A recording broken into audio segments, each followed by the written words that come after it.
آیت 121 سے لے کر 189 تک میں تبصرہ ہے. قرآن اس کی بات کیوں نہیں کرتے؟ حدیث کی بات کیوں نہیں کرتے؟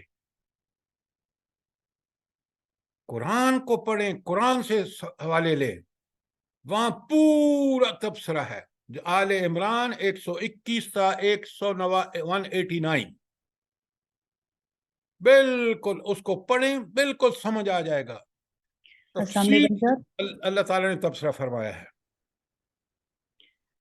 تاکہ مسلمان اس سے سبق لیں اور آئندہ ایسی غلطیاں نہ کریں. پھر صحابہ نے ایسی غلطی نہیں کی اور کسی جنگ میں بھی ان کو زک نہیں اٹھانی پڑی سوائے اس حملے کے جو حنین میں ہوا.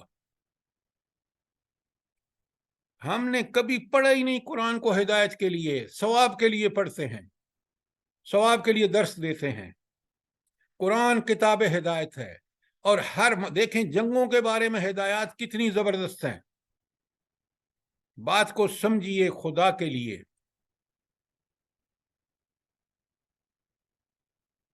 ہماری ساری تباہی کمزوری کی وجہ قرآن مجید سے ہدایت نہ لینا ہے.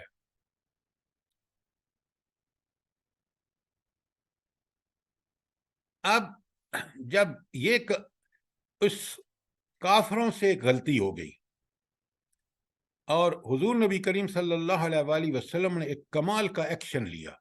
یہ سمجھیں بات کو. کافروں سے غلطی یہ ہوئی کہ جب انہوں نے اس طرح دیکھا کہ شکست ہو گئی ہے، انہوں نے مدینہ شہر کا رخ نہیں کیا اور وہ واپس چل دیے. حضور نبی کریم صلی اللہ علیہ وسلم نے اس صورتحال میں جو دیکھ رہے ہیں آپ کے مسائل کتنے تھے، ان کا تعاقب کیا. صحابہ کو لیا اور ان کے پیچھے چل دیے. انہوں نے راستے میں سوچا واپس جانے کا، لیکن ان کو یہ بھی پتہ چل گیا کہ پیچھے تو نبی کریم صلی اللہ علیہ وسلم آ رہے ہیں. اس کو انگریزی میں کہتے ہیں پرو ایکٹیو اپروچ، کہ آپ صلی اللہ علیہ وسلم نے یہ سمجھ لیا کہ یہ کہیں سوچ کے واپس نہ آ جائیں اور مدینہ گھس گئے تو مسئلہ شکست تو ہمیں پارشل تو ہو گئی ہے. تو نبی کریم صلی اللہ علیہ وسلم نے اس اپنے ایکشن سے ان کو واپس نہیں آنے دیا. یہ تھا جو آپ کو تبصرہ ضرور پڑھنا چاہیے، سمجھنا چاہیے. خدا کے لیے قرآن کو سمجھ کے پڑھیں کہ آیت سورہ آل عمران کی آیت 121 تا 189 پورا تبصرہ موجود ہے. بالکل اللہ تعالیٰ نے سوال کر کے پھر جواب دے کے کھولا ہے اس کو. السلام علیکم سر. وعلیکم السلام ورحمۃ. ایک بات پوچھنی تھی کہ جب یہ واقعہ ہوا ہے تو اس وقت مال غنیمت کے تقسیم کے احکامات نہیں آئے تھے؟ صحابہ کرام نے یہ سوچا مال غنیمت کے لیے، تو کیا یہ تقسیم آپ سن چکے ہیں کہ سورہ انفال جو جنگ بدر کے بعد 2 ہجری میں وہاں احکامات آ چکے تھے. جی.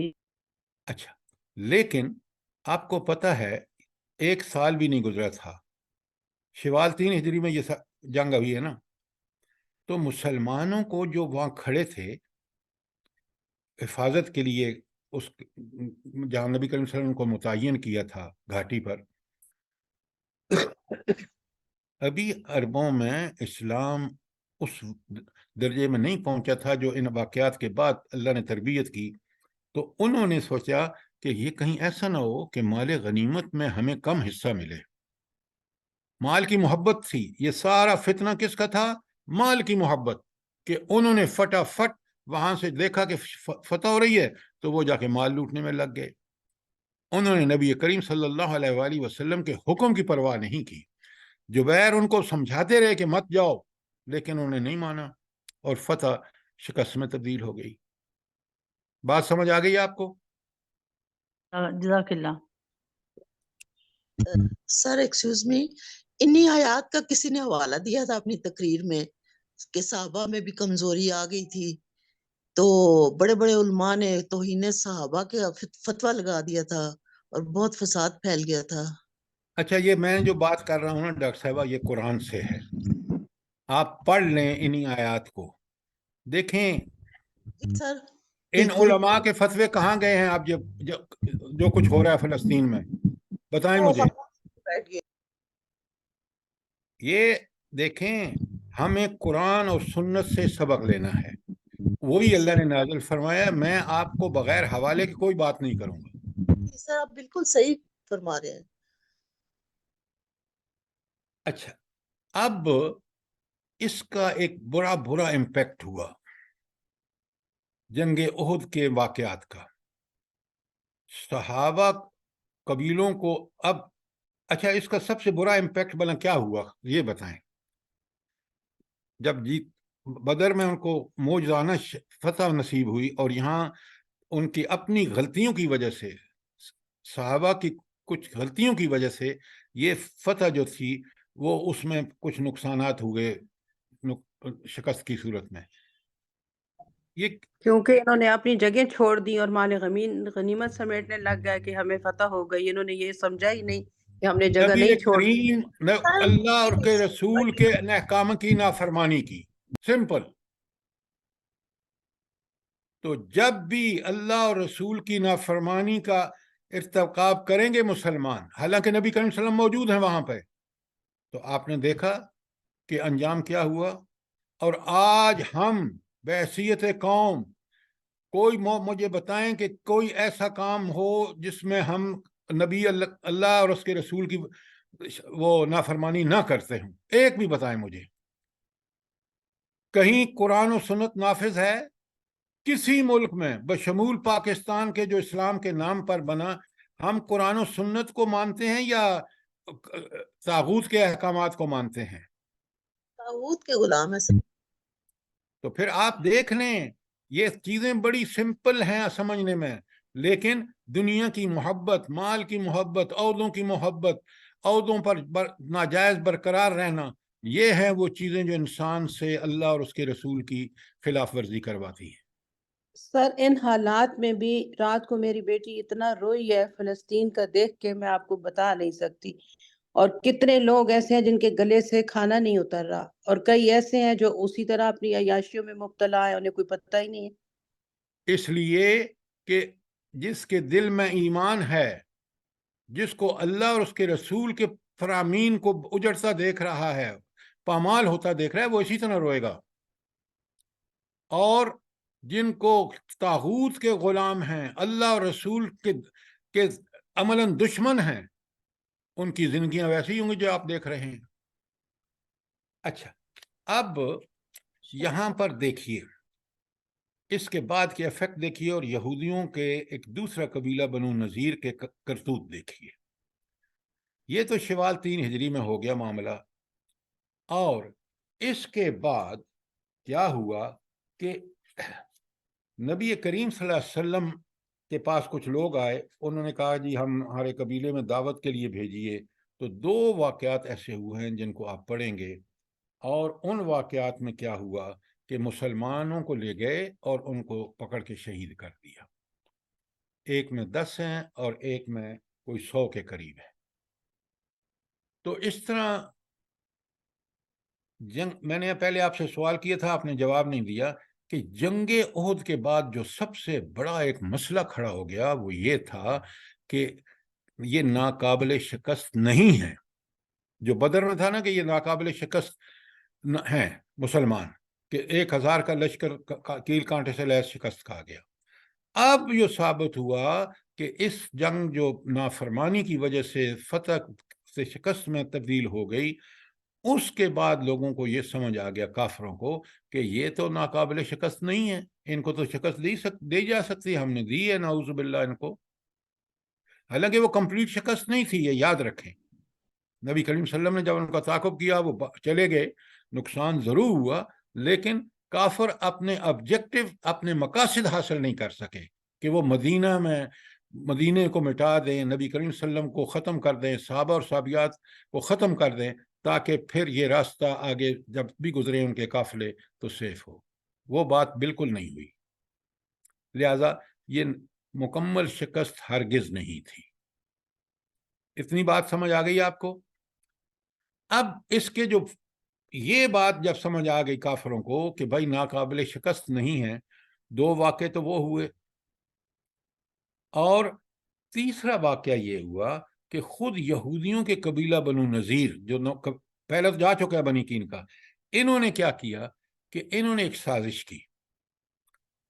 اچھا سازش کس طرح کی؟ 2 قتل ہو گئے مسلمانوں کے ہاتھوں، اور اس کا طے تھا میثاق مدینہ میں کہ جو اگر ایسا کوئی معاملہ ہوگا تو پھر اس کا جو خون بہا ہے وہ یہود اور مسلمان مل کے دیں گے. نبی کریم صلی اللہ علیہ وسلم ان کے پاس گئے کہ بھئی یہ واقعہ ہو گیا ہے. انہوں نے کہا جی بالکل دیتے ہیں، آپ یہاں اس سائے کے نیچے بیٹھے دیوار کے. ادھر انہوں نے ایک منصوبہ یہ بنایا کہ اوپر سے ایک بڑا بھاری پتھر گرایا جائے تاکہ نبی کریم صلی اللہ علیہ وسلم ختم ہو جائے. یہ کس کا منصوبہ تھا؟ یہود کا. اللہ رب العالمین نے بذریعہ وحی جبریل اللہ کے رسول صلی اللہ علیہ وسلم کو بتا دیا. آپ وہاں سے اٹھے گئے اور پھر ان کا آ کے محاصرہ کر لیا. اور بالکل اسی طرح جس طرح بنو کین کا نے ہتھیار ڈال دیے تھے، انہوں نے بھی ہتھیار ڈال دیے اور یہ بھی چلے گئے وہاں سے. تو مدینہ دوسرے قبیلے سے بھی خالی ہو گیا، اور یوں مسلمانوں نے اب صرف ایک قبیلہ بنو قریظہ رہ گیا ہے.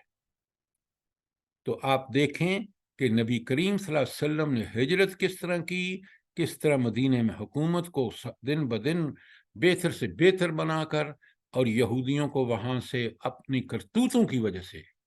پہلے بھی آپ نے دیکھا کہ بنی کینکا نے خود دست درازی کی مسلمانوں پر، اور انہوں نے تو انتہا کر دی کہ نبی کریم صلی اللہ علیہ وسلم کے قتل کے لیے آپ کو وہاں بٹھا کے، اور وہ کرنے لگے تھے. نبی کریم صلی اللہ علیہ وسلم کو اللہ تعالیٰ نے اطلاع فرما دے دی.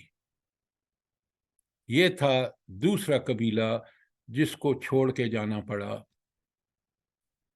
مدینہ. کوئی سوال، کوئی چیز کلیئر نہ ہو؟ سر یہ دوسرے قبیلے کا نام ذرا دوبارہ بتا دیں. بنو نذیر، زواد سے ہے، بنو نذیر. نون زواد یہ رے. جی جی جی جزاک اللہ. یہ تھی جنگ احد، اور اس کے بعد یہ تھا مسئلہ جو بنی نذیر کے ساتھ ہوا، اور یوں ان کا خاتمہ ہو گیا اور وہ بھی مدینے سے نکل گئے، جلا وطن ہو گئے. اس کے بعد شوال 3 ہجری میں ہوا ہے نا غزوہ احد. بالکل احزاب جو ہے اس کو جنگ خندق بھی کہتے ہیں اور جنگ احزاب بھی کہتے ہیں. اچھا میں نے احد کا بتا دیا آپ کو کہ قرآن میں آپ نے تبصرہ پڑھنا ہے تو سورہ آل عمران کی آیت 121 تا 179 189. اب آ جائیے پھر، کیونکہ غزوہ احد میں کافروں کو یہ سمجھ آ گئی کہ نبی کریم صلی اللہ علیہ وسلم کو نعوذ باللہ شکست دی جا سکتی ہے. انہوں نے جا کے خوب قبائل کے اندر ان کو ابھارا اور ان کو آمادہ کیا کہ چلو اس نعوذ باللہ بقول ان کے کہ اس فتنے کے خاتمے کے لیے تم ہمارے ساتھ تعاون کرو. اور وہ یہودی جو چلے گئے تھے خیبر میں جلا وطن ہو کے، انہوں نے بھی ان لوگوں کو خوب اکسایا. لہذا غزوہ خندق یا غزوہ احزاب، خندق اس لیے کہتے ہیں کہ نبی کریم صلی اللہ علیہ وسلم نے فیصلہ فرمایا صحابہ سے. سلمان فارسی رضی اللہ عنہ کے کہنے پر خندق. آپ ذرا جلدی نہ کیا کریں نا، تاکہ مجھے بات بیان کرنے دیا کریں. صحابہ کو بلایا اور آپ نے مشورہ کیا. جب مشورہ کیا تو سلمان فارسی نے بتایا کہ یہ ایک بہترین طریقہ ہے. نبی کریم صلی اللہ علیہ وسلم نے سمجھا، صحابہ نے سمجھا، آپ نے ان پہ عمل کا شروع کر دیا. اب یہاں ایک واقعہ میں آپ کو ضرور سناؤں گا. جب خندق کھود رہے تھے مسلمانوں کی حالت قسم پرسی دیکھیں. ایک صحابی نے نبی کریم صلی اللہ علیہ وآلہ وسلم سے عرض کیا، یا رسول اللہ دیکھیں میں نے ایک پتھر پیٹ پہ باندھا ہوا ہے، بھوک کا یہ عالم ہے کہ میں کام نہیں کر سکتا، اور اس کے لیے میں نے یہ. حضور نبی کریم صلی اللہ علیہ وآلہ وسلم نے اس کو بتایا کہ یہ دیکھو میں نے 2 پتھر باندھے ہوئے ہیں. یہ تھے ہمارے نبی کریم صلی اللہ علیہ وسلم کہ جنہوں نے اس خندق کی کھدائی میں مزدوروں سے بڑھ کر کام کیا. اور کیا حالات ہیں جن کو آپ دیکھیں. ہے کوئی مسلمان حکمران آج؟ بتائیں مجھے. ہدایت تو ہمیں لینی تھی قرآن سے، ہدایت ہمیں لینی تھی نبی کریم صلی اللہ علیہ وسلم کو نمونہ بنا کے اللہ نے بھیجا ہے ہمارے لیے. کس قدر ہم غافل ہیں. سوچیں ذرا، یہ اللہ کا کسی پاس ظلم نہیں کرتا. یہ ذلتیں، یہ پستیاں، یہ ہمارے کرتوتوں کا نتیجہ ہے. بہت اچھی طرح سمجھیے بات کو. اچھا، بہرحال خندق مکمل ہو گئی اور یہ 10,000 کا لشکر لے کے مکہ والے قبائل سارے، احزاب حزب کی جمع ہے، یعنی سارے گروہ جمع ہو گئے. سارے گروہ سے کیا مطلب ہے؟ مکے والے بھی اور سارے قبائل. 10,000 کا لشکر آیا تو نبی کریم انہوں نے دیکھا کہ آگے تو خندق کھدی ہوئی ہے، لہذا انہوں نے ڈیرے ڈال دی باہر. انہوں نے کہا کب تک اندر رہیں گے؟ 1 مہینے محاصرہ جاری رہا. کافروں نے جب بھی کوشش کی خندق کو پار کرنے کی تو مجاہدین نے ان کو زج کر دیا اور ان کے کچھ بندے مارے گئے. لہٰذا وہ اندر آنے سے تو باز رہے، باہر بیٹھے ہوئے ہیں. جب باہر بیٹھے ہوئے ہیں اندر مدینے کے اندر، آپ کو پتہ ہے ابھی ایک قبیلہ باقی ہے اور وہ ہے بنی قریظہ. ان بدبختوں نے کیا کیا؟ انہوں نے ان سے ساز باز شروع کر دی. کس سے؟ جو باہر بیٹھے ہوئے کافر تھے جو حملہ کرنے آئے تھے، اور ان سے یہ طے کر لیا کہ یہ اندر سے کریں گے گڑبڑ اور وہ حملہ کر دیں گے. اس طرح مسلمانوں کو مدینے میں ختم کیا جا سکتا ہے. اس کی خبر ہو گئی نبی کریم صلی اللہ علیہ وسلم کو، اطلاع ہو گئی. آپ نے کنفرمیشن کی، وہ بھی پتہ چل گیا. تھوڑے سے آپ پریشان ہوئے اور کچھ صلح کی باتیں. تو اوس اور خزرج کے قبیلوں نے کہا یا رسول اللہ دیکھیں مجاہدین، دیکھیں ان کے قربانیاں. کہتے ہیں یا رسول اللہ ہم نے تو ان کو حالت امن میں بھی ان کو کبھی اس قابل نہیں سمجھا کہ ہم ان سے کوئی اس طرح کی ڈیل کریں. آپ ڈٹ جائیں. این یہ باتیں ہو رہی تھیں کہ رات کو ایسا طوفان آیا کہ صبح جب مسلمان اٹھے تو دیکھا کہ وہ سارے کافر تو واپس چلے گئے ہیں اور یہودیوں کا منصوبہ دھرے کا دھرا بنی قریظہ کا رہ گیا. اور اس موقع پر ایک اعلان کیا نبی کریم صلی اللہ علیہ وسلم. بڑے غور سے سنیے، پھر آپ نے سوال کا جواب دینا ہے. حضور نبی کریم صلی اللہ علیہ وسلم نے فرمایا کہ اب کبھی بھی مکے والے حملہ نہیں کریں گے مدینے پر. اس کے بعد کبھی وہ نہیں کر سکیں گے. کیوں فرمایا؟ جلدی بتائیں. اس لیے سر کہ سب قبائل مل کے آئے تھے اور یہود نے بھی ان کا ساتھ دیا تو پھر بھی ان کو ناکامی ہوئی. تو آپ کی حکمت عملی تھی اور آپ کی دور اندیشی تھی. تو اس وجہ بالکل ٹھیک کہا ڈاکٹر صاحبہ آپ نے کہ اب نہ کبھی مکے والے اتنے لوگ جمع کر سکیں گے جتنے انہوں نے کیے، نہ 1 مہینے تک محاصرہ کر سکیں گے. لہذا آئندہ اب وہ کبھی اگریشن نہیں کریں گے. یہ معاملہ 5 ہجری کا ہے. اب نبی کریم صلی اللہ علیہ وسلم نے جب صبح دیکھا کہ یہ تو جا چکے ہیں، آپ صلی اللہ علیہ وسلم کو پوری ان کی آگاہی تھی منصوبے کی بنی قریظہ کی. آپ نے ان کا محاصرہ کر لیا.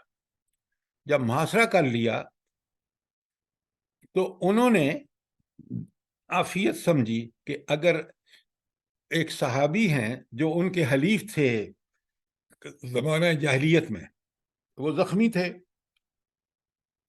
ان سے کہا گیا کہ وہ اگری کر گئے کہ اگر جو فیصلہ وہ کریں ہمیں قبول ہے اور ہم جو ہے اس کے مطابق ہم پابند ہوں گے اس فیصلے کے. یہ تھے سردار سعد بن معاذ. تو انہوں نے جب ان کو فیصلے کے لیے کہا گیا کہ آئیے آپ فیصلہ، تو ان کو سوار کر کے لائے اور ان سے فیصلہ لیا. انہوں نے جب یہ فیصلہ دیا کہ ان کے مردوں کو قتل کر دیا جائے اور ان کے بچوں عورتوں کو غلام بنا لیا جائے. اس فیصلے پر پتہ ہے حضور نبی کریم صلی اللہ علیہ وآلہ وسلم نے کیا فرمایا؟ آپ پڑھتے نہیں ہیں، خدا کے لیے پڑھیں۔ حضور نے فرمایا یہ اللہ تعالیٰ کا 7 آسمانوں پر فیصلہ ہے جو تم نے کیا ہے۔ اور یہاں وہ قبیلہ ختم کر دیا گیا۔ کیوں؟ ان کا جرم یہ تھا، ذرا سوچیں کہ ان کافروں کے ساتھ مل کے مدینے کو تہس نہس کر دیا جائے، اور اس کی پوری کنفرمیشن نبی کریم صلی اللہ علیہ وسلم نے کر لی تھی۔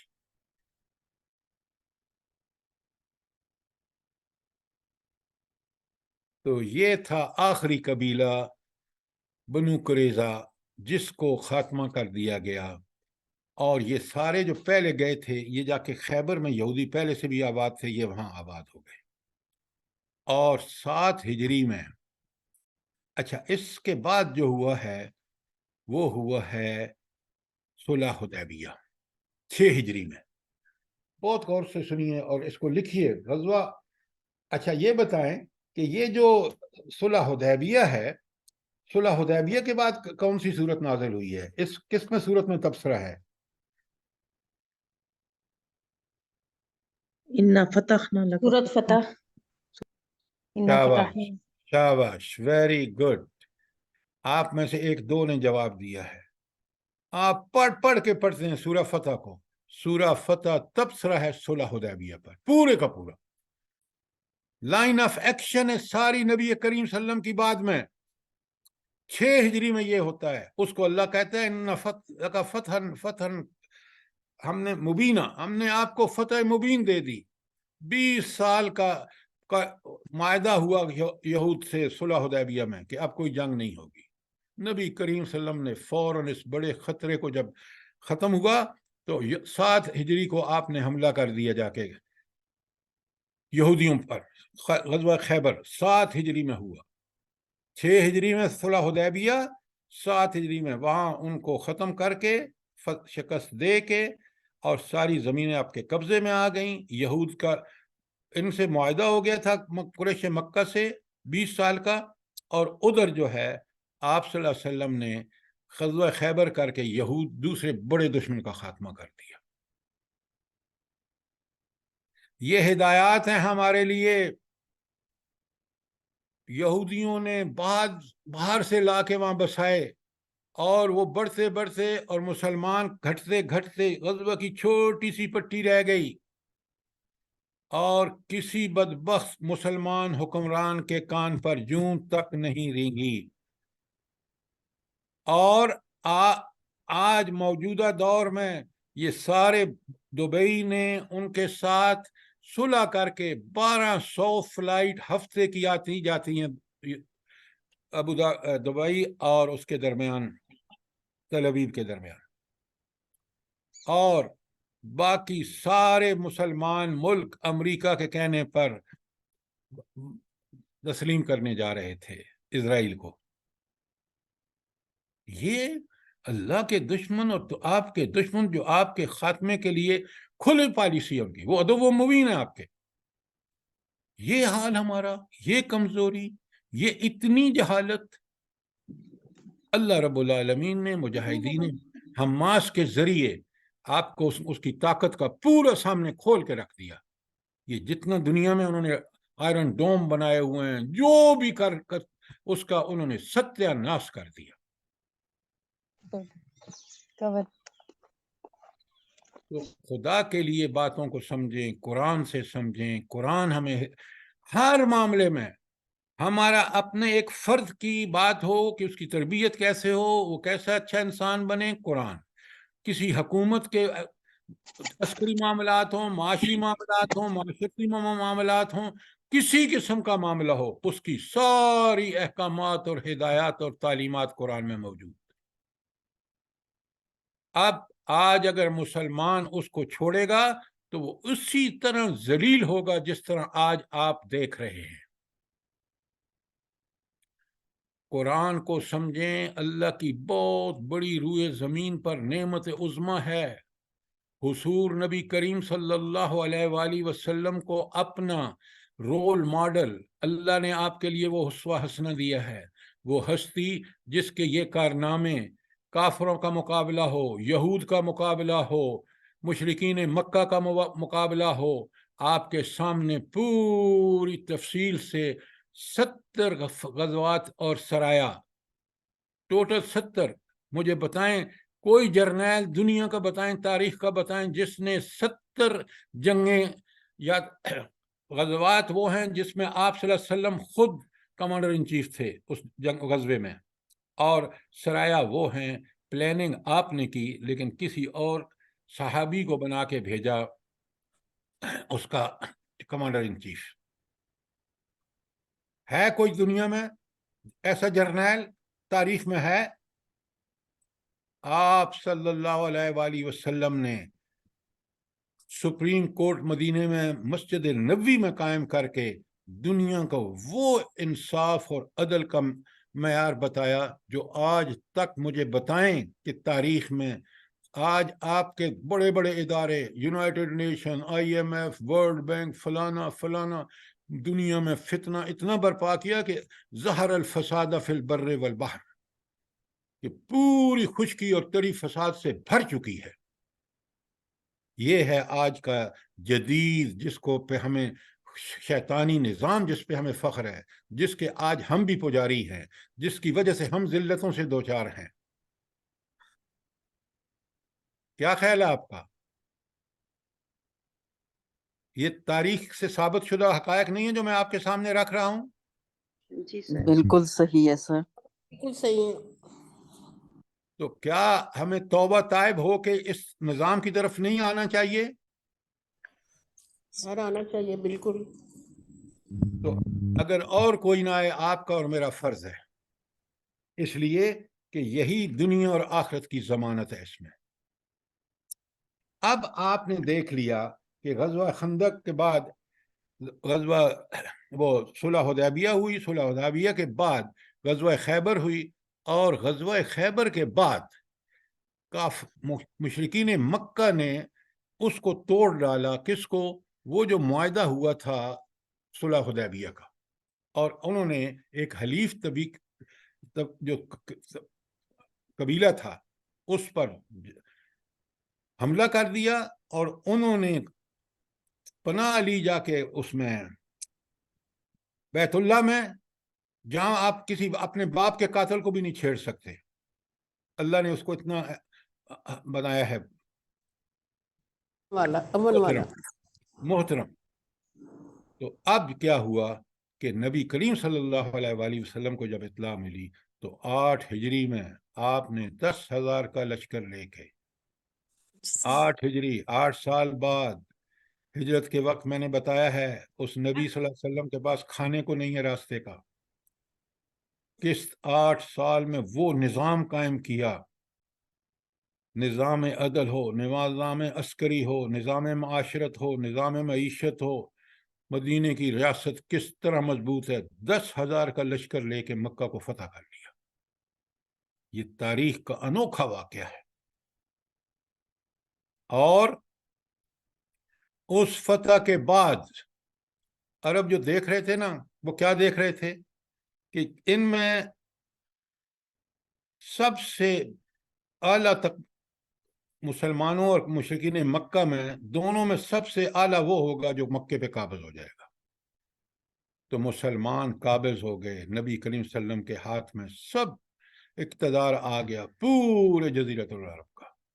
اور آپ دیکھیں اس کے بعد کاش آپ پڑھے، قبیلے کے قبیلے کافروں کے کہاں جا رہے ہیں؟ مدینہ جا رہے ہیں۔ کس لیے جا رہے ہیں؟ حضور نبی کریم صلی اللہ علیہ وسلم کے ہاتھ پر بیعت کرنے کے لیے، مسلمان ہونے جا رہے ہیں۔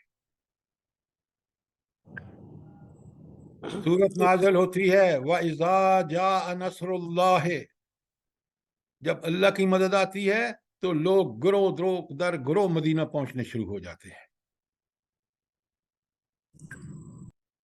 اور اس وقت حکم کیا ہے؟ فَسَبِّحْ بِحَمْدِ رَبِّكَ، اپنے رب کی تسبیح بیان کر جس نے تجھے صرف 8 سالوں میں یہ کیفیت دکھا دی کہ 13 سال مکے میں آپ نے مصیبتیں برداشت کی، اذیتیں برداشت کی، مشقتیں برداشت کی، اور 8 سال کے جنگوں کے بعد، فتح مکہ کے بعد جو ہے وہ آپ نے دیکھا کہ حضور نبی کریم صلی اللہ علیہ وسلم نے کو حکم ہوا کہ سبح بحمد ربک،